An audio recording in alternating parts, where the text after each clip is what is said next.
She stood at the edge of the range, clutching the old leather case as if it carried her last breath.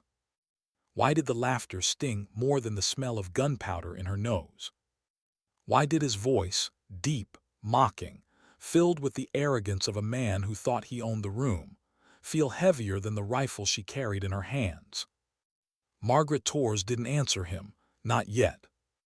The Saturday sun poured through the high windows of Thunder Ridge, catching dust motes in the air, tiny flecks of light drifting like ghosts. This was supposed to be just another morning. Quiet, familiar, 2 months of Saturdays always the same. She came early, kept to herself, and left unnoticed. But today the air was alive.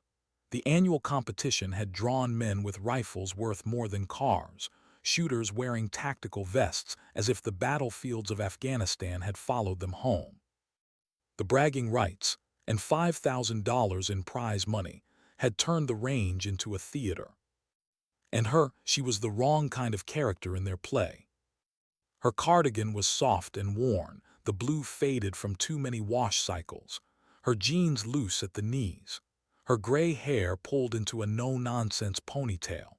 She might have been anyone's grandmother walking into the wrong building, except for the case in her hand, except for the name she carried like a scar on her heart.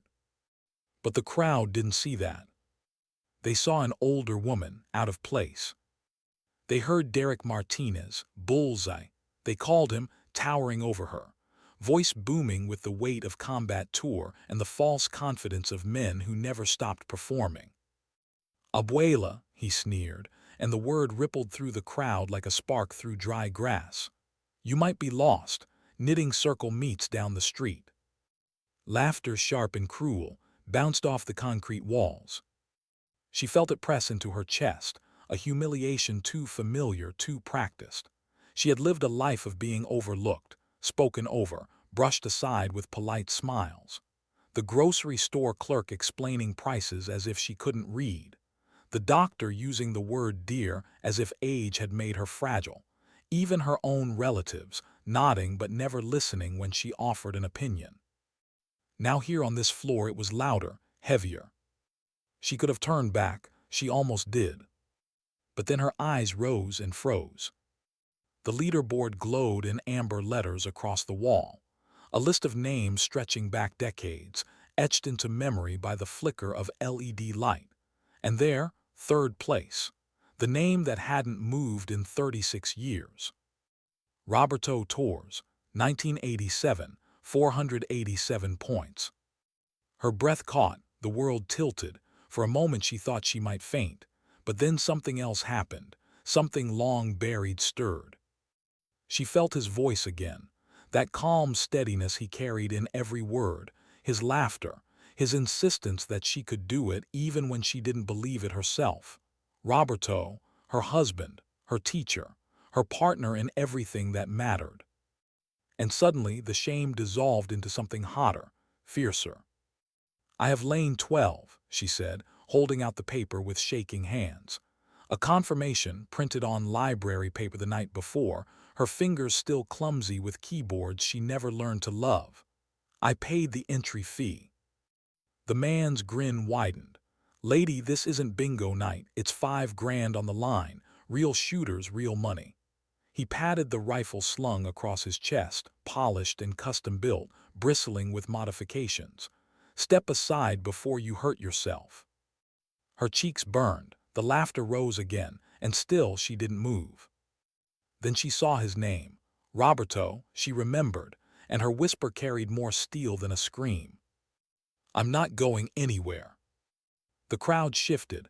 Some looked uncomfortable, others smirked. Derek's grin cracked for the briefest second, then hardened again. You're embarrassing yourself, he said flatly. Go home, bake cookies. Leave this to the real shooters. The words landed like blows, but Margaret had endured worse. Years of silence, years of hiding her gift, years of pretending she didn't ache to feel the rifle in her hands again. She steadied her breath, swallowed her pride, and let her voice fall calm. Fine, I'll wait. It was enough to move her aside, to push her down the row of lanes where the lighting dimmed, where the padding looked worn, where the beginners fumbled with rentals.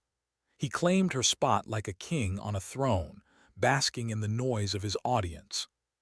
She walked alone. The weight of every eye followed her. The fluorescent lights felt harsher here.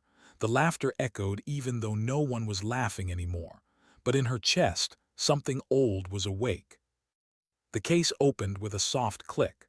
The smell of oiled walnut and cold steel rose up, filling her lungs with memory. Piece by piece, she lifted the rifle Roberto had built with his own hands, each component chosen, carved, tuned with the obsessive devotion of a man who believed perfection could be touched if you worked hard enough.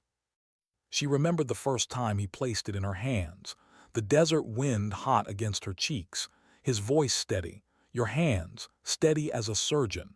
You were made for this, Maria. At 23, she had laughed. She was a seamstress, a girl from Guadalajara who stitched dresses for other women's lives.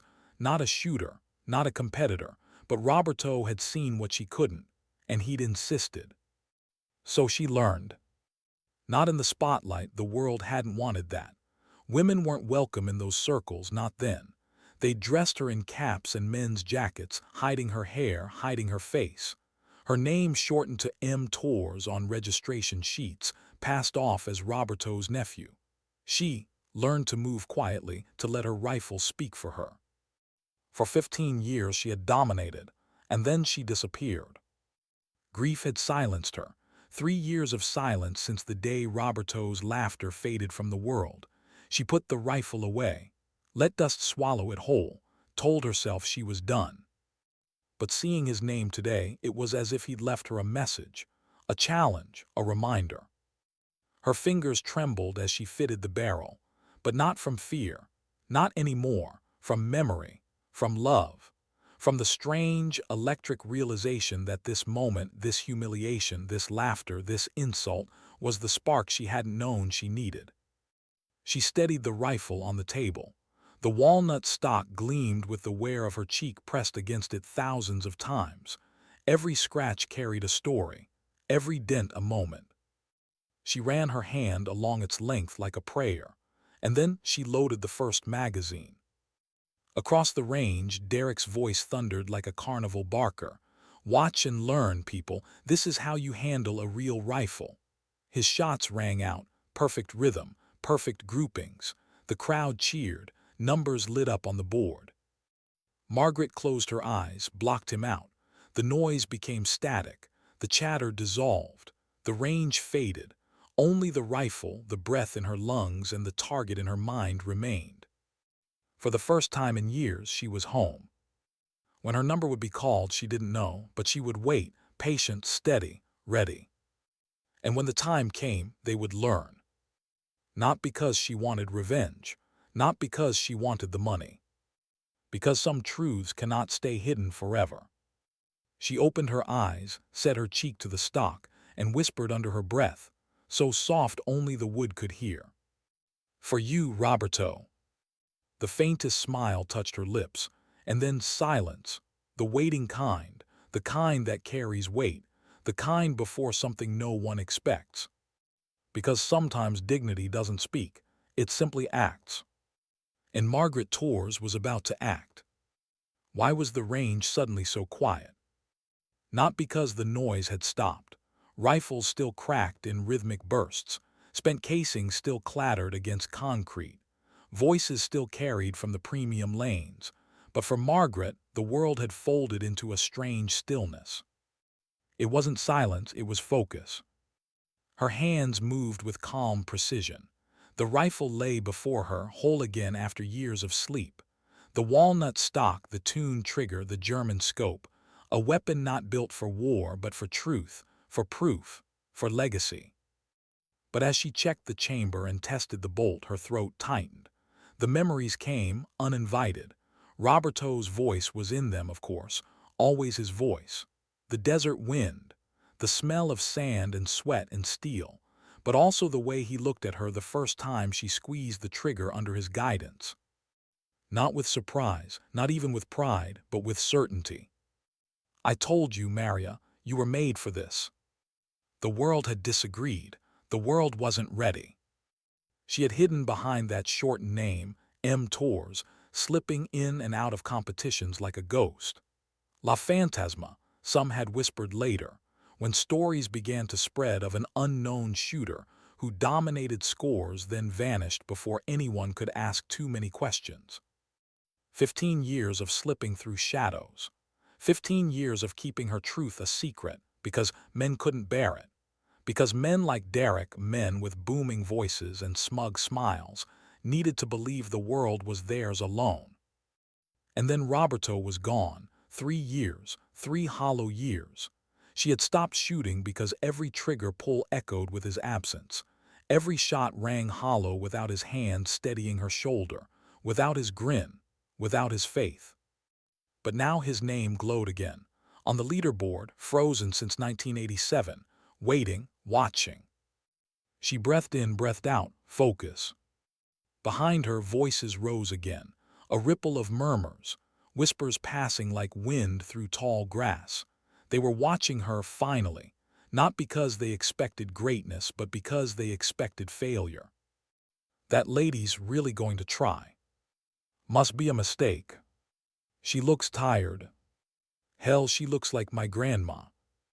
Each word pressed into her like a needle. Each one tried to puncture the calm she was building around herself. But Margaret had lived her whole life with words like that, and they no longer had the power they thought they did. She steadied her rifle on the table, adjusted the scope, ran her thumb across the bolt. Every movement was a ritual, every gesture muscle memory older than some of the young men laughing behind her. She was almost ready, but not yet. From across the lanes, Derek's laughter thundered again. He was performing, his audience loyal. The kind of loyal that comes not from respect but from fear of standing alone. Eyes open, rookies, watch this. You'll never see another man shoot cleaner. His rifle barked again, perfect shot. Then another, cheers rose, numbers climbed. Margaret didn't look, she didn't need to. Instead, her own memory unfolded. It wasn't a range, it was America. It was the dusty outskirts of Guadalajara decades ago, a makeshift range. Old Ken's lined on a stone wall, Roberto's voice steady in her ear. Breathe, Maria, don't fight the wind, feel it, let it speak to you. She remembered her first shot. The Ken toppled, her hands trembled, and Roberto just smiled. I told you, extraordinary. That day had changed her life. Not because of the bullet, but because of what he saw in her, what he insisted was already there. And now, as the present pressed against her skin, she realized something she had never said out loud. Without Roberto, she had stopped believing. And that was why she had stopped shooting. Now here in this range filled with laughter, arrogance, doubt, and dismissal, his name called her back. His voice told her she could still believe. Not in the crowd, not in their approval, but in herself. She touched the rifle stock again, her cheek brushing the smooth wood, the familiar press against her skin, the way the grain felt like frozen rivers under her palm. The memories stitched themselves into her body. For the first time in 3 years, she felt steady, whole. Shooter up next, stand by, the range officer called, clipboard in hand. Margaret's heart jumped. Too soon, not ready, or maybe ready in ways she didn't want to admit. She glanced at her watch. Time had slipped by. Derek's round was nearly over. The leaderboard glowed bright. His score was high, 484 points, close to the record. The crowd roared approval, his victory nearly sealed. He turned, bowed, arms wide, a performer basking in the spotlight. Not bad for an old soldier, he boomed. The prize is mine, the record. Next time. The crowd clapped, whistled, stomped their feet. Margaret stood in the shadows. Her name wasn't on their lips. Her face wasn't on their phones. She was still invisible. But not for long. Her number was called. Whispers rippled instantly. Confusion, disbelief, the final shooter, this woman. She rose. The rifle in her arms felt heavier than it ever had, not with weight, with meaning. Every step toward the firing line pressed against her chest like a heartbeat out of rhythm. The lane stretched before her like a stage. Derek's lane, his throne, his kingdom. Now hers. Her feet carried her steady. The whispers trailed behind her like shadows. Who is she? Never seen her before. Must be some kind of joke.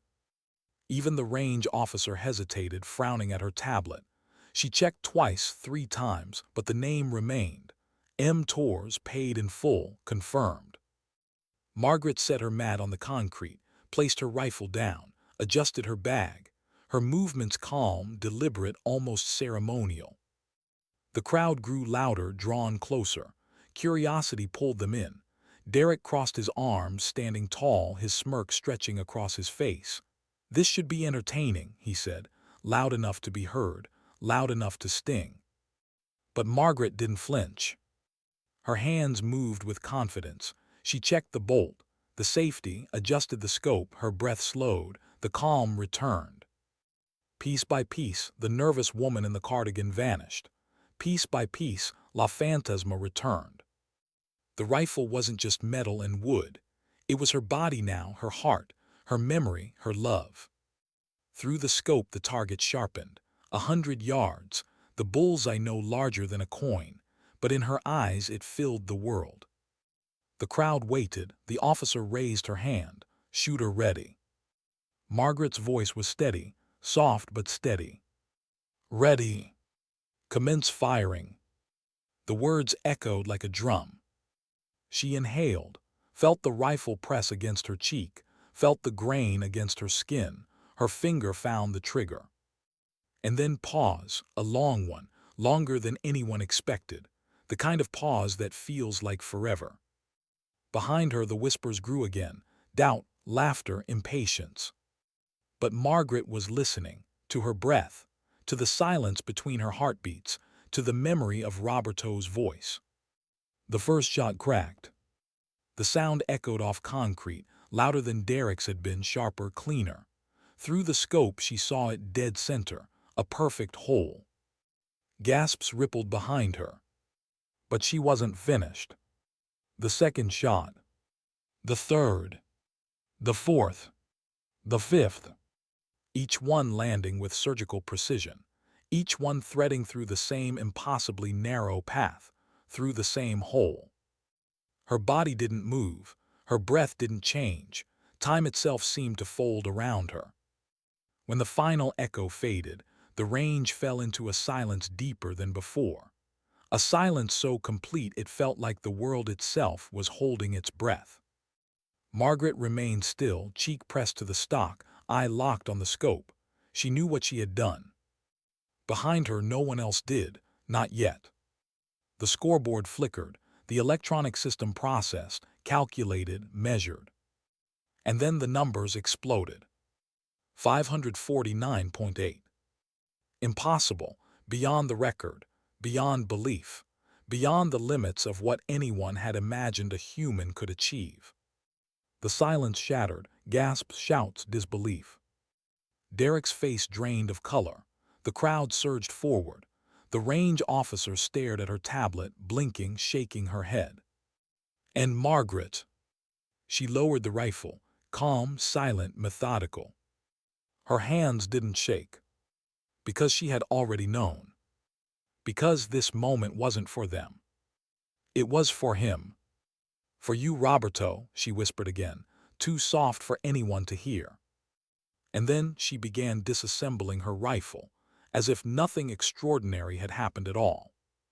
Why didn't anyone move? The target retrieval machine whirred, pulling the paper back along its track, and yet the crowd remained frozen, eyes wide, mouths open, like witnesses to something they weren't sure they had really seen.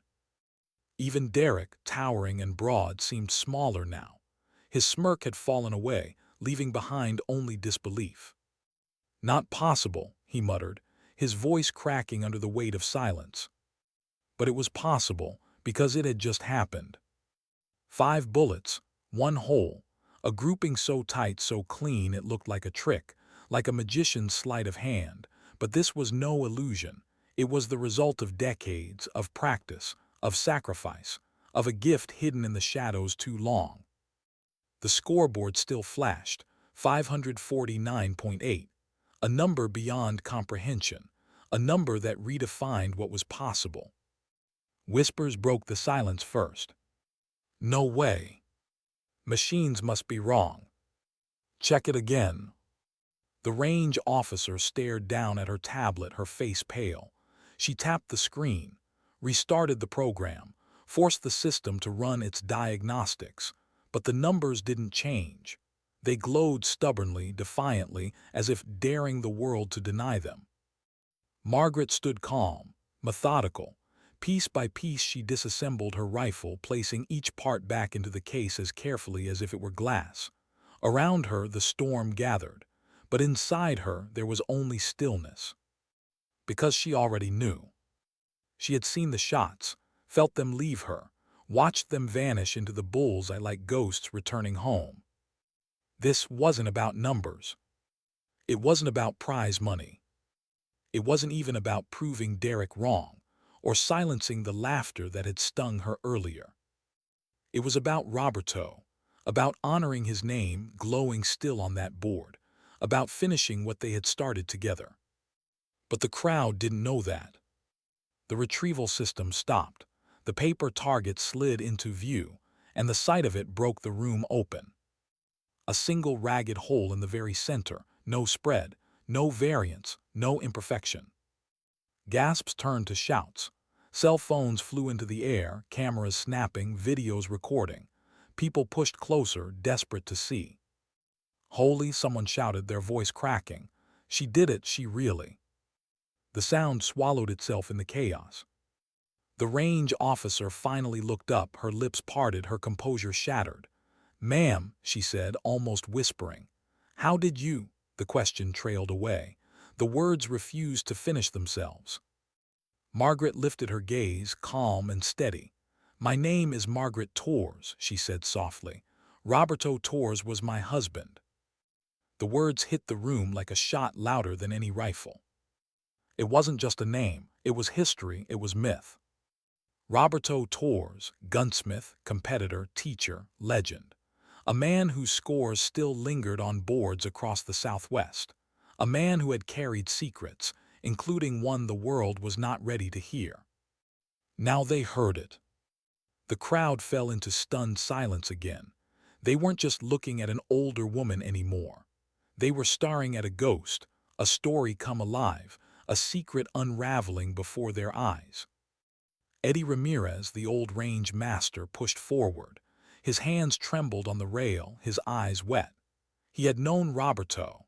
He had heard the stories whispered late at night when the beer was low and truth slipped out like smoke. "La Fantasma," he whispered, his voice cracking. "The ghost, my God," he was telling the truth.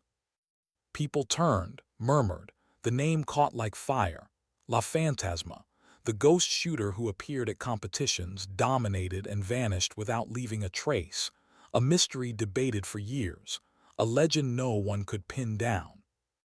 And now, standing in front of them, with gray hair tied back and cardigan sleeves rolled to her elbows, the ghost was real. Margaret didn't flinch under the weight of their stares. She only closed her rifle case with a soft click. Derek finally stepped forward. He looked different now, smaller, humbled. His swagger drained away. He held his hat in his hands, fingers twisting the brim. His voice broke when he spoke. "Mrs. Torres," he said, softer than anyone had ever heard him. I owe you an apology. I treated you, I spoke to you like," he faltered, searching for words, the arrogance that had carried him all morning gone like dust in wind. "What you did, I've never seen anything like it. I didn't think it was possible." Margaret studied him, not with anger, not even with disdain. She saw the truth in his face, the shame, the regret, the beginning of change. "Apology accepted," she said finally. Her voice was quiet, but it carried. It cut through the whispers and the noise. "But understand this. Respect is not given because of appearance, or age, or gear. Respect is something you offer to everyone until they prove they don't deserve it." The room stirred. Some faces lowered, others nodded. Many felt the sting of her words because they had laughed too, because they had looked at her and seen only weakness, not the strength hidden beneath the cardigan and quiet voice. Derek nodded, his throat working. His eyes dropped. For once he didn't have a comeback. The storm around them continued, phones recording, reporters pushing through, a young woman with a camera already snapping shots. "Mrs. Torres," she called out, "how does it feel to break a record that stood almost 30 years?" Margaret paused, her hand still resting on the rifle case. She thought about Roberto, about his name on the board, about the years they had hidden her truth, about the silence she had endured. "Records are numbers," she said quietly. "What matters is that people understand. You cannot judge someone's ability by how they look or how old they are. Roberto always said the most dangerous opponent is the one everyone underestimates." The reporter scribbled furiously, her face alight with awe. "Will you compete again? There are championships coming, prize money." "I'm not interested in prize money," Margaret interrupted gently. "But I might be interested in teaching. There are young shooters who could learn more than just marksmanship. They could learn respect." The words hung in the air like a challenge. Derek stepped forward again, almost desperate. "Mrs. Torres, would you ever consider teaching me? I'll pay, whatever it takes, and I'll treat everyone here the way they deserve. I swear it." Margaret studied him again. She could have laughed, could have dismissed him the way he had dismissed her, but she didn't, because she remembered. She remembered the sting of being overlooked. She remembered the ache of silence. She remembered what Roberto had taught her, that dignity was not about proving others wrong, but about living right. She extended her hand. "Call me Mrs. Torres," she said firmly. Derek took her hand, gripping it with reverence. She nodded once. "We'll start with the fundamentals," she continued, "not just of shooting, but of being a decent human being." Around them, the room buzzed with murmurs of awe. Within days, the videos would flood online. Headlines would spread. The world would know the story of the ghost who had emerged from shadows, of the woman who had shattered not just a record but an illusion, the illusion that greatness had a face, a gender, an age. But Margaret didn't think of that. Her thoughts were quieter, softer. She thought of Roberto, of how proud he would be. And for the first time in 3 years she felt him near, not as a memory, not as a ghost, but as presence, beside her, always beside her. The crowd cheered, the cameras flashed. And Margaret Torres walked out of the spotlight the same way she had entered, quiet, dignified, carrying her case. Because dignity does not shout. It does not boast. It simply acts. And sometimes, when the world isn't ready, it leaves them stunned in silence.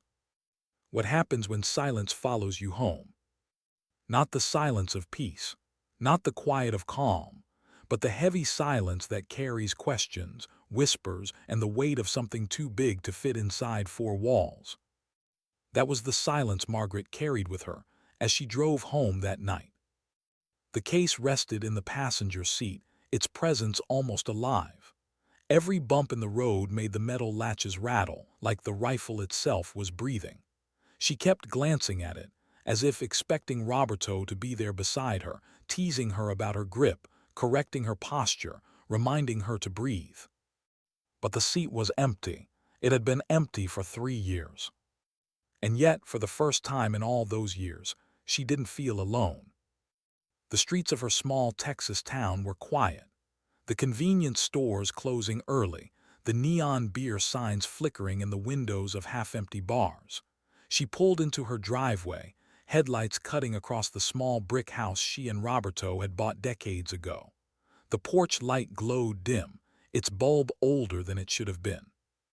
She sat for a moment before shutting off the engine, hands resting on the wheel, breath uneven, the silence pressing harder now, not from the outside, from inside her chest. She whispered his name, Roberto. The word tasted different tonight, not heavy with grief but alive with something else, a strange mix of sorrow and pride. Inside, the house smelled faintly of dust and lavender. The living room was exactly as she'd left it that morning, the worn couch, the faded rug, the framed photos that lined the mantel. She stopped in front of one. Roberto in uniform, his arm around her shoulders, his smile carrying that same unshakable certainty he'd always had. She touched the glass, closed her eyes. "I did it," she whispered, "for you." Her hand trembled, not from weakness, from the strange, overwhelming force of feeling both loss and triumph at once. In the kitchen, she set the rifle case gently on the table, opened it again. Piece by piece, she began cleaning it, not because it was dirty, she'd already wiped it at the range, but because the ritual mattered, because the careful act of oiling, polishing, inspecting, placing each part back in its foam cradle was the closest thing to prayer she knew. As she worked, her mind wandered to the crowd's stunned silence, to Derek's pale face, to Eddie's tears, to the young reporter's wide-eyed awe, to the way the word ghost had spread like wildfire. La Fantasma. The name she'd never claimed but had carried like a shadow. The name whispered in secret, never spoken aloud to her. And now it was out, alive, on phones, on cameras, on lips. And tomorrow, who knew? Margaret shook her head, wiping the scope with a cloth. She wasn't ready to think about tomorrow. Tonight was enough. She closed the case with a final click. And then she sat in the dark, listening to the silence. For hours. Because part of her feared that if she slept, she'd wake to find it had all been a dream. The morning came, heavy, gray clouds pressing low. Margaret brewed her coffee, the bitter scent filling the kitchen. She hadn't yet turned on the TV. She didn't need to. Her phone, the old flip model she kept mostly for emergencies, buzzed on the counter. Unknown number. She frowned, flipped it open. "Hello." "Mrs. Torres." The voice was young, nervous. "This is Anna from the Tribune. I was there last night, at Thunder Ridge." Margaret said nothing. I just wanted to thank you for what you said, for what you showed us. Your story, it's already spreading. We've published online and it's—" the girl hesitated. "It's everywhere." Margaret's stomach turned. She wasn't built for everywhere. She was built for shadows, for silence, for quiet dignity. "I didn't do it for them," she said softly. "I know," Anna replied quickly. "But they need to hear it. People need to see it. Women, especially. Young shooters. You don't know how many messages we've gotten already from people saying they finally feel like they have a place." The words pressed into Margaret's chest. Heavy, hopeful, terrifying. "I'm not looking for attention," she whispered. "I don't think it's attention," Anna said gently. "I think it's respect." The line went quiet for a moment. Then, "May I call again? Maybe meet with you?" Margaret didn't answer right away.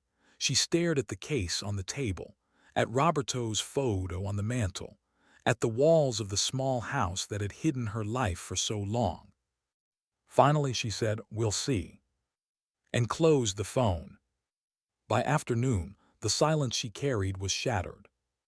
Her neighbor knocked on the door, face bright with excitement. "Maggie, you're all over the internet." She tried to smile, tried to deflect, but then another knock came. Then another. The mailman lingered longer than usual, asking questions. Kids on bicycles rode slower past her driveway, pointing. The ghost was no longer invisible.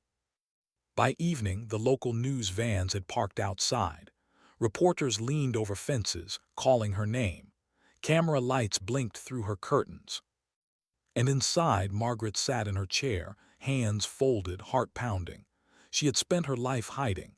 Now the world demanded she step forward. Her chest ached with the weight of it. She whispered into the empty room, "What would you have me do, Roberto?" No answer came, just silence.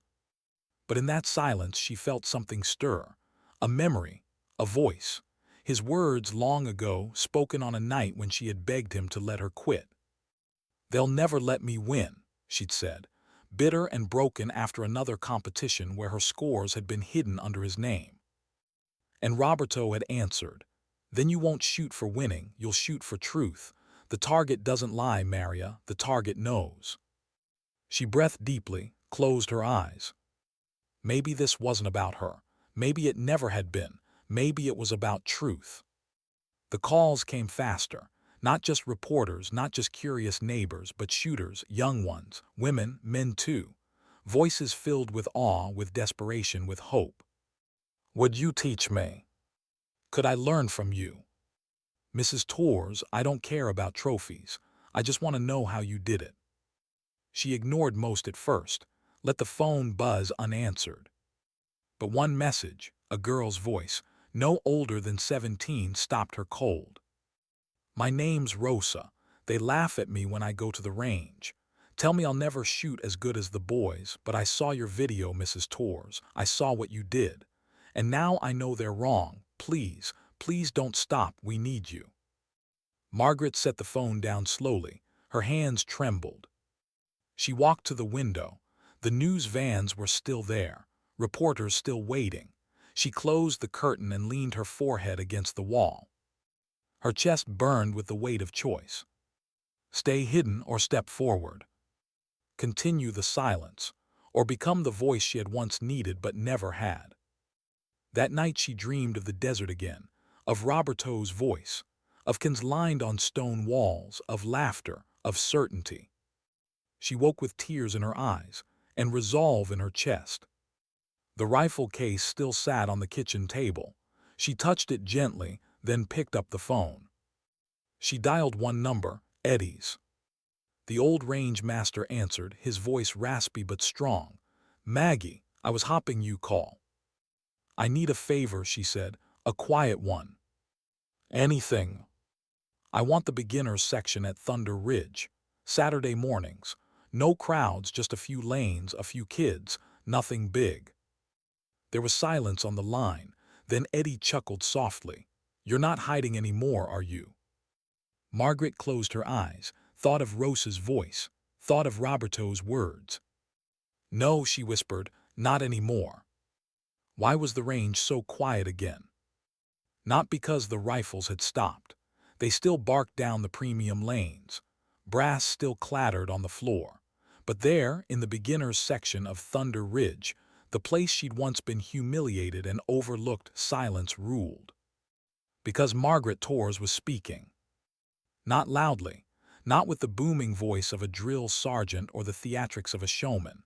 Her voice was low, steady, every word deliberate, carved with the same precision she gave to a trigger pull.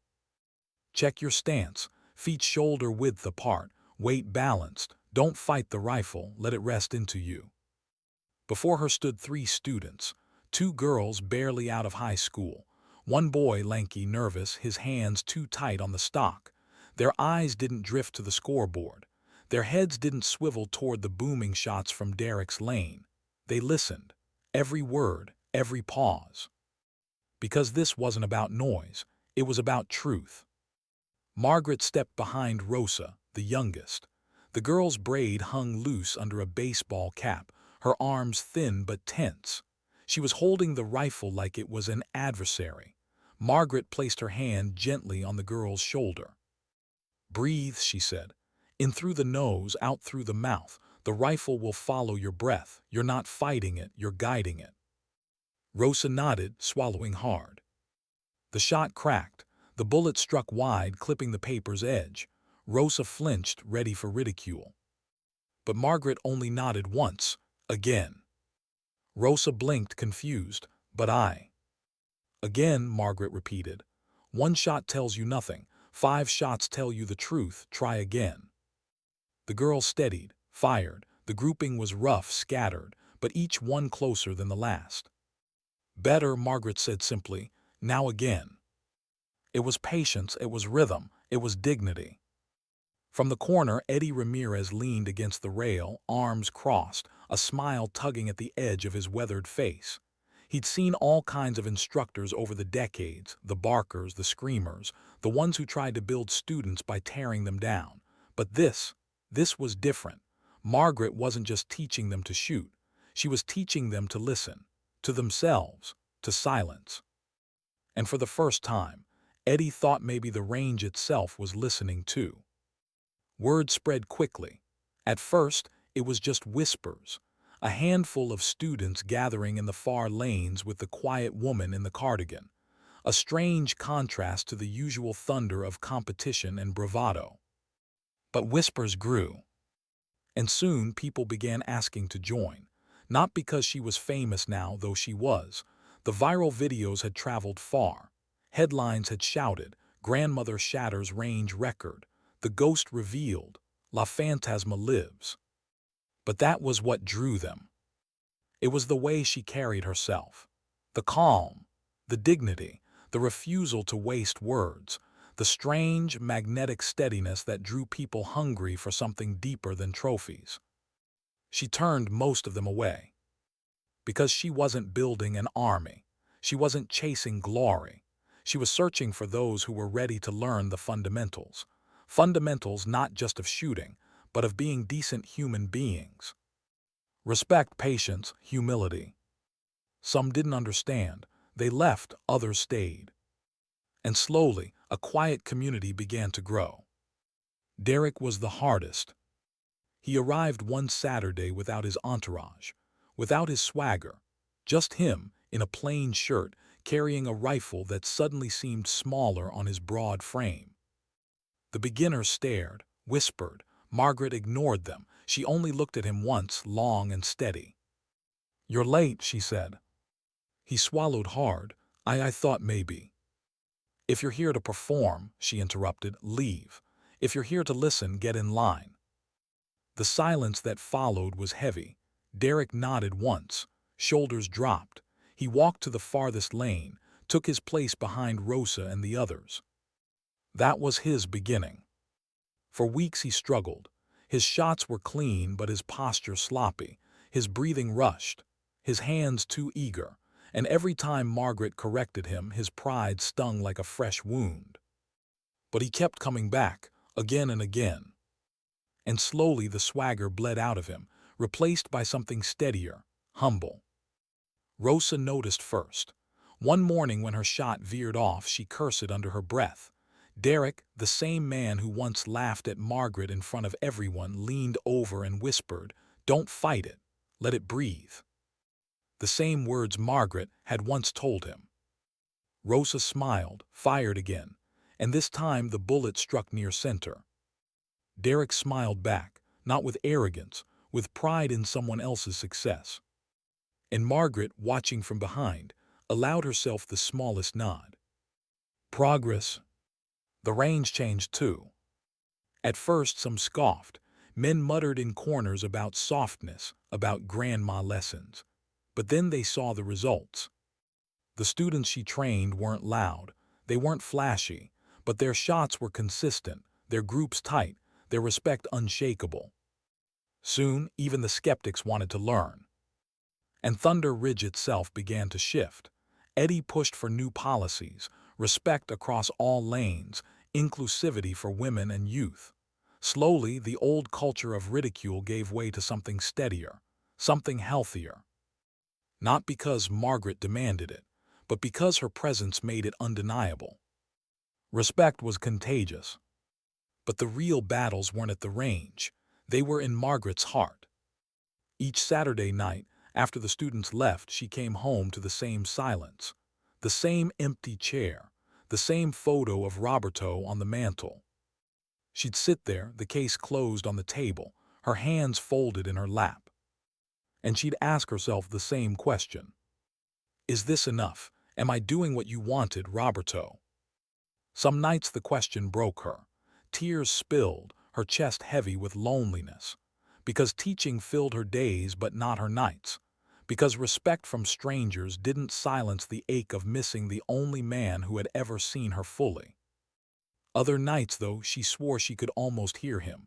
Not in words, not in voice, but in presence. A warmth at her side, a comfort in her chest. On those nights she'd whisper, "We're still doing it together." And the silence didn't feel so heavy. The first time she saw Rosa hit a perfect bullseye, Margaret almost wept. Not because of the shot itself, but because of the look on the girl's face. Not pride, not arrogance. Relief. Relief at knowing the laughter was wrong. The doubts were lies. Relief at seeing proof with her own eyes that she belonged. Rosa lowered the rifle, eyes wide, hands trembling. "I did it," she whispered. Margaret placed a hand on her shoulder, steady and warm. "Yes, and you'll do it again." The girl smiled through tears. And Margaret felt something shift in her chest, a lightness, a healing. Because maybe that was the point. Not records, not headlines, not proving herself against men who doubted her, but giving someone else what she had once needed. A hand on her shoulder. A voice saying, "Yes, you belong." By winter, Margaret's classes had doubled. She still turned most people away, choosing carefully. She didn't care for money. She didn't care for fame. She cared for values. Respect, patience, humility. And those who stayed carried those values with them, into other ranges, into competitions, into their own lives. Some nights Margaret sat in her chair, watching the news cover her story again, her face flickering on the screen. But that wasn't the legacy she wanted. Her legacy was Rosa, and the boy who had learned patience, and even Derek slowly unlearning arrogance. That was what mattered. Because legends aren't born in spotlights. Sometimes they are born in shadows. And sometimes they return when the world is finally ready. Margaret Torres had returned. Not as a ghost, but as a guide.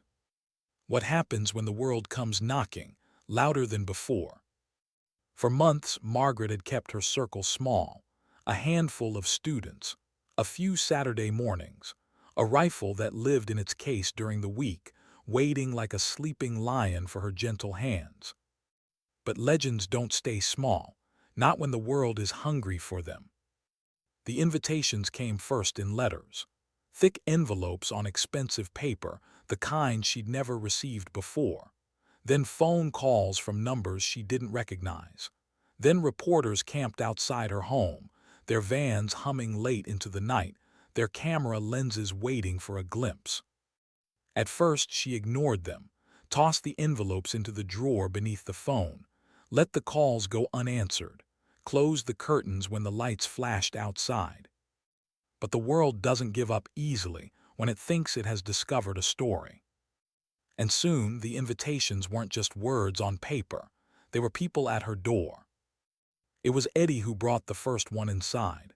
He stopped by on a Tuesday afternoon with groceries, as he often did since Roberto's passing. She pretended not to need the help, but the truth was she welcomed it. His quiet presence, his old stories, his respectful silence when she didn't want to talk. This time, though, he held out an envelope. "It's from the National Shooting Federation," he said, his voice carrying that cautious tone he used when he knew she resist. Margaret didn't take it. She kept chopping onions, the knife steady in her hand. "They're asking you to speak," Eddie went on, "at the annual conference keynote." "No," she said simply. "You haven't even read it." "I don't need to." He sighed, set the envelope on the counter. "Maggie, they're not just asking you to brag. They want you to talk about what you've done here, the students, the change. They want you to tell your story." Her knife paused for a moment. She glanced at him, eyes narrowing. "My story is mine, not theirs." Eddie studied her, then nodded slowly. "Fair enough." He didn't push, he never did, but he left the envelope behind. That night she sat in the dark, staring at it. The cream paper, the bold lettering, her name in neat print, Mrs. Margaret Torres. She thought of Rosa, of the trembling voice on the phone months ago. "They laugh at me when I go to the range, but I saw your video and now I know they're wrong." She thought of Derek, head bowed in humility, repeating her lessons to younger shooters. And she thought of Roberto, of his words in the desert long ago, "The target doesn't lie, Maria, the target knows." Maybe this wasn't about her. Maybe it was about what others needed. But still she wasn't ready, not yet. She slipped the envelope back into the drawer and turned off the light. The pressure didn't stop. Weeks later, another letter arrived, this one from a national news program.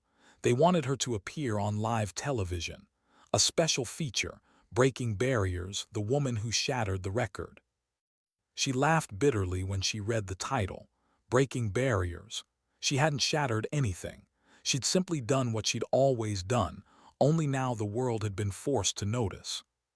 She crumpled the letter, tossed it in the trash. The next morning, Rosa pulled it back out. The girl had arrived early for practice, bounding into the kitchen with her braids swinging and her eyes bright. She smoothed the paper on the table. "You should do this," Rosa said. "No." "Why not?" "Because I'm not a performer." Rosa leaned forward, her young face fierce. "It's not about performing. It's about showing them what's possible, about showing us." The girl's voice cracked at the end, filled with a passion Margaret recognized, because it was the same fire Roberto had once carried. Margaret looked at her student for a long time. Rosa's hands were stronger now, her confidence sharper, her voice unshaken. And in her, Margaret saw the reason why silence was no longer enough. But still she said nothing. It was Derek who forced the next step.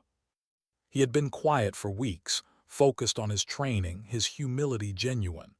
But one evening after class, as they packed up, he lingered. "Mrs. Torres," he began, voice hesitant, "there's something I need to tell you." She looked up from her rifle case. His eyes were downcast. "I got invited to compete in the state championship next month," he said, "and I turned it down." Her brows furrowed. "Why?" "Because they wanted me for the wrong reason. They wanted Bullseye Martinez, second place at Thunder Ridge, challenger to the record. Not me, not who I'm trying to be now. They wanted the performance, not the person." Margaret studied him, the silence stretching. "And you?" she asked finally. He lifted his head, his eyes steady. "I don't want to be a performer anymore. I want to be a student, your student, and maybe someday a teacher too, like you." Her chest tightened. She hadn't expected that, not from him. But his sincerity was undeniable. For a long moment she said nothing. Then she closed her case with a soft click. "Then don't waste it," she said simply. "Learn, then teach." He nodded, his jaw tight with determination. And in that moment, Margaret realized something. Her silence could guide her students here in this small circle. But the world outside, the world still filled with doubt, with arrogance, with dismissal, it would not change unless someone spoke. And maybe, for the first time, it was time for her to speak. The decision came one night, when she stood again before Roberto's photo. The house was quiet, the case closed, the lights dim. She traced his smile with her finger. "They're asking me to speak," she whispered. "To tell them what we built, to tell them about you, about me, about the truth." Her throat tightened, tears welled. "I'm afraid," she admitted. Her voice cracked. "I was always stronger with you beside me. Now it's just me." She closed her eyes, and in the silence she heard him, not in sound but in memory, in the certainty he had always carried. "You're never just you, Maria. You carry me. You carry every shot, every lesson, every truth. Speak it. Not for them, for the ones who need to hear it." She opened her eyes, her chest rising with a breath she hadn't realized she'd been holding. And she nodded. "Yes," she whispered, "I'll speak." When the day of the conference came, the auditorium buzzed with hundreds of people. Cameras lined the back walls. Banners stretched across the stage, National Shooting Federation Annual Summit. And at the center podium, a simple card bore her name, Margaret Torres. She stepped out slowly, the cardigan replaced by a modest navy jacket, her hair pulled back neatly, her steps measured, steady. The applause rose, thunderous, echoing off the walls. But she didn't smile. She didn't wave. She simply placed her hands on the podium, looked out across the sea of faces, and let the silence settle. When she spoke, her voice was calm, low. "I am not here to tell you about records," she began. Records are numbers, they fade, they break, they fall. I am here to tell you about truth. And the truth is this: respect matters more than points on a scoreboard. The room quieted instantly. She went on, not with theatrics, not with grandeur, but with honesty, with pauses that let every word sink. She told them about Rosa, about laughter turned to respect, about arrogance humbled into humility, about the lessons Roberto had given her, that the target doesn't lie, that dignity is silent but strong, that the underestimated are often the most dangerous. She told them about hiding, about the years spent in shadows, about the cost of silence. And she told them why she wasn't hiding anymore. Because the next generation needed a voice. Because truth mattered more than comfort. Because respect had to be taught, and it had to begin here. By the time she finished, the room was silent, not from doubt, from reverence. And in that silence, Margaret felt something shift inside her. For the first time, she was not just La Fantasma. She was Margaret Torres. And the world was finally ready to hear her. What does it cost to be seen? For so long, Margaret had lived in shadows, quiet, invisible, hidden even when she stood in plain sight. The silence had been painful, but it had been safe. Now, after that speech, safety was gone. The conference video spread within hours. Clips of her standing calm behind the podium, voice steady, words sharp as steel. Headlines multiplied. Social media lit up again, her name climbing faster than she could look away from it. Grandmother of precision inspires the nation. The ghost speaks. Margaret Torres redefining respect. It should have felt triumphant, but triumph was never what she wanted. She wanted quiet. Instead, the world brought noise.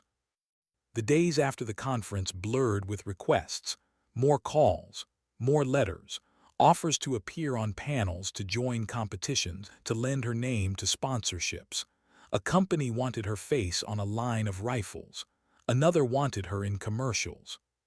She turned them all down. But each rejection brought another wave. Reporters camped outside her house again. Neighbors knocked, eager to shake her hand, to say they knew her before.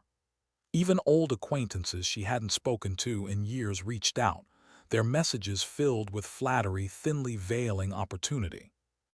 Margaret smiled politely when she had to, but inside she felt the old ache, the grief of Roberto's absence pressing heavier under the weight of attention he would have hated. In the evenings, when the noise of the day subsided, she sat before his photograph. Her voice was tired. "I never asked for this," she whispered. And the silence answered back, as it always did. The range felt different too. Her students remained faithful. Rosa, especially, grew sharper by the week, her groupings tightening, her confidence steadying. The boy who once shook at every trigger pull now shot with quiet consistency. Even Derek, once the loudest voice in the room, was now the first to arrive and the last to leave, his focus unshakable. But beyond them, new faces crowded the beginners section. Cameras, strangers with notebooks, wide-eyed hopefuls expecting miracles. Margaret began limiting sessions. Only those she trusted, only those who understood that respect mattered more than score. Still, the crowd lingered at the edges, watching, whispering, waiting for her to perform again. She hated it. Because teaching wasn't performance. Because every whisper chipped away at the sanctuary she tried to build. Because the range was supposed to be where she felt Roberto's presence most, not where she felt the world pressing in. It was Rosa who finally asked the question everyone else avoided. They sat together after practice one evening, the sun low, the range quiet at last. Rosa's braid was fraying, her face flushed with satisfaction from a day of near-perfect shooting. "Do you regret it?" the girl asked softly. Margaret frowned. "Regret what?" "Breaking the record, letting people know who you are." Rosa hesitated, then added, "letting them see you." The words landed heavy. Margaret looked down at her hands. The calluses were still there, softened by age but stubborn. The same hands Roberto once praised for their steadiness. The same hands that had carried her through decades of silence. She thought of the leaderboard, of the glowing numbers, of the silence that had followed her impossible shots, of Eddie's tears. And she thought of the nights since, the cameras, the questions, the constant intrusion. Finally she exhaled. Yes, she admitted, sometimes I regret it. Rosa's eyes widened.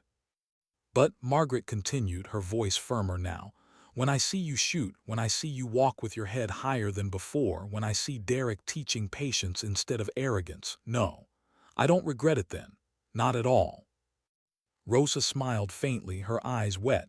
Then don't stop, she whispered. Margaret placed a hand over the girl. I won't. Still, the world didn't slow. A magazine published a feature calling her the matriarch of marksmen.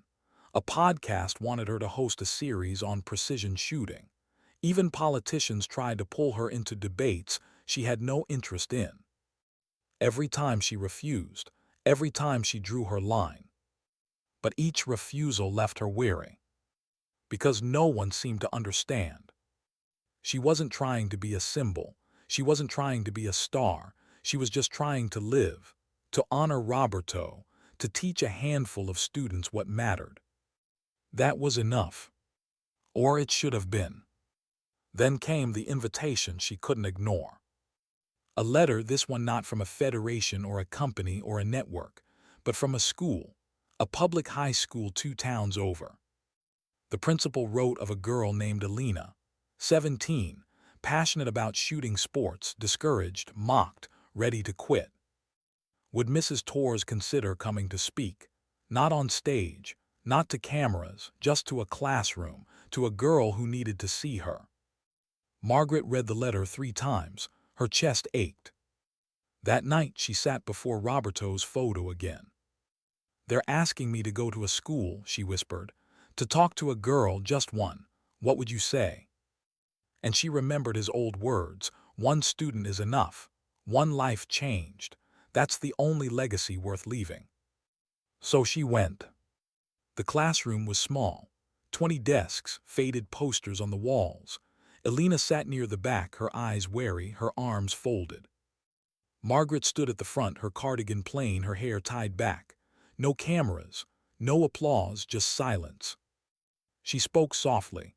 She told her story piece by piece, about the laughter, the dismissal, the years of hiding, the grief, the silence, and then the return. Alina's eyes never left her. By the end, the girl's arms had dropped to her sides, her face open, her eyes bright with something Margaret recognized. Hope. Afterward, Alina approached her, voice trembling. They tell me I'll never be good enough, she said. Margaret placed a hand on her shoulder, steady and warm. Then don't shoot for them, shoot for the truth. The target doesn't lie. The girl nodded, her throat tight. And in that moment, Margaret knew this was why she had come back. Not for records, not for headlines, not even for the conference halls. For this. One student, one voice, one truth carried forward. That night as she drove home, the silence felt lighter, not oppressive, not heavy with questions, but alive. For the first time, she didn't whisper Roberto's name with sorrow. She whispered it with gratitude. Thank you, she said into the quiet car. Because she finally understood. Her gift wasn't the record, it wasn't the rifle, it wasn't even her precision. It was the courage to step forward, to be seen, so others could believe they belonged. And though the world still pressed at her doors, though the noise still roared louder than she wanted, she realized something simple, something steady. She could carry it. Because dignity doesn't falter under noise. It stands quiet, steady, unshaken. And Margaret Torres had become unshakable. How does a story end when it was never meant to be told? Margaret had asked herself that question many nights, sitting in her small house, the rifle case resting on the kitchen table like an anchor. She had lived most of her life in silence, unseen, her gift hidden beneath shadows. Then, in a single shot, the silence had shattered. Now she was known, not just at Thunder Ridge, not just in Texas, but far beyond. The record still glowed on the leaderboard, 549.8, a number no one had believed possible until it happened, a number whispered about in gun clubs and shooting forums across the country, a number dissected by ballistics experts who shook their heads and called it a miracle of physics. But Margaret didn't think about the number. She thought about Rosa, about Alina, about the boy who no longer shook at the trigger, about Derek who had transformed arrogance into humility. The numbers were noise, the students were the truth. And maybe that was her real legacy. Months passed, seasons shifted. The clamor around her name dulled to a steady hum, no longer deafening but constant. She appeared when she chose to, small classes, quiet talks, moments where her presence mattered. She refused the spotlight when it demanded performance, but she accepted it when it meant a hand on a shoulder, a voice of encouragement, a truth spoken into doubt. And still, every Saturday, she returned to Thunder Ridge. The range had changed. Eddie had retired officially, though he still showed up with coffee and sharp eyes, watching the next generation with quiet pride. New plaques lined the walls, not just celebrating scores but values, respect, patience, humility, Margaret's words engraved in brass. And always her record glowed. 549.8. People still came to see it, to marvel, to ask how. She never explained, she never boasted. She only smiled faintly and said the same thing. The target doesn't lie. One evening, after the students had left, Margaret lingered alone at the range. The light outside was fading, the sky painted in streaks of orange and violet. She carried the rifle to lane 12, the lane that had once been denied to her, the lane Derek had claimed, the lane where her silence had broken. She set the rifle down, smoothed the mat, lowered herself slowly, her knees aching with age, her body stiffer than it once had been, but her movements were still deliberate, still steady. She sighted through the scope. The target shimmered in the distance, concentric rings sharp and clear. Her breath slowed. And for a moment she wasn't 58. She wasn't a widow. She wasn't a legend. She was 23 again in the desert, Ken's lined on a wall, Roberto's voice in her ear. Breathe, Maria, don't fight the wind, let it speak to you. Her finger touched the trigger, the shot cracked, the bullet struck center. And Margaret smiled, because the truth hadn't changed. She lowered the rifle, sat back, and let the silence wrap around her. Not heavy now, not oppressive, but warm. She whispered his name, Roberto. And for the first time, the ache in her chest didn't hurt. It glowed. The months turned into a year. The record held. Students grew. Some moved on, carrying her lessons into competitions and careers. Rosa won her first regional match, her head held high, her respect for the craft shining brighter than the medal around her neck. Derek began mentoring new shooters himself, his voice softer, his arrogance replaced with gratitude. And Margaret. She remained steady. She taught, she guided. She lived quietly, never chasing the noise, always choosing the truth. Her house stayed modest. Her phone still buzzed with invitations she ignored, but her table was never empty. Students came and went, their laughter filling the kitchen that had once echoed only with silence. The loneliness never vanished. Grief never truly left, but it changed. It softened. It became less of a wound and more of a scar, something that marked her, but also proved she had healed enough to keep going. On the anniversary of Roberto's death, she returned to the desert. She carried his ashes, the small tin she had never scattered, too afraid of letting go. But now, with Rosa beside her, she found the courage. The wind was warm, the sky wide and endless. She knelt in the sand, opened the tin, and let the ashes drift. The wind carried them across the horizon, scattering him into the place he had always loved. Her throat tight, Tears blurred her vision, but she smiled. "Your lessons live on," she whispered. "In me, in them, in every shot fired with respect." Rosa placed a hand on her shoulder, silent, steady. Margaret nodded once. It was enough. Back at Thunder Ridge, the plaque beneath the glowing scoreboard had been updated. Record 549.8, Margaret Torres, 2023. Legacy, respect earned, not given. Visitors still stood in awe, still asked how, still called it impossible. But the students knew better. They knew it wasn't about impossibility. It was about dignity, about patience, about listening to the silence and letting it guide the shot. And when they spoke of her, they didn't call her La Fantasma. They called her what she was, Mrs. Torres. In the quiet evenings, Margaret still sat in her chair, looking at Roberto's photo. But now she didn't whisper questions into the silence. Now she whispered thanks, because she had found her way, because she had carried his lessons forward, because she had shown the world not through shouting, not through noise, not through arrogance, but through action, through silence, through one perfect shot. And in that, she discovered the truth she would carry until her last breath. Sometimes dignity doesn't speak. It simply acts. And when it does, the world cannot look away.